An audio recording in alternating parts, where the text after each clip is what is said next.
தமிழக மக்கள் மாற்றத்தை விரும்புவதாகவும், எனவே ஆர்கே நகர் தொகுதியில் வெற்றி பெற்று சட்டமன்றத்தில் பாஜக சட்டமன்ற உறுப்பினராக தாம் அமர்வது உறுதி என்றும் இசையமைப்பாளர் கங்கை அமரன் தெரிவித்துள்ளார். நேற்றே எனக்கு தெரிஞ்சு போச்சு, சட்டசபையில் நம்ம சீட்டு எந்த இடத்துல போட போறாங்க, கனவல்ல கனவு காலங்கள் நிஜமாகவும் சொல்லுவாங்க.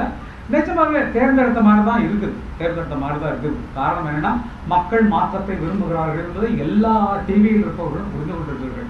என்ன நடக்குதுன்னு எல்லாருமே புரிந்து கொண்டிருக்கிறார்கள். அப்ப யார் மாற்றம் வரணும்? வழக்கமாக இருப்பவர்கள் தான் மாற்றம் வராது. மியூசிக்கில் மாற்றம் கொண்டு வரணும்னா இளையராஜா எங்கள் சமயத்திலலாம் மாற்றம் வந்தது, அது விழுதோடு நிற்குது.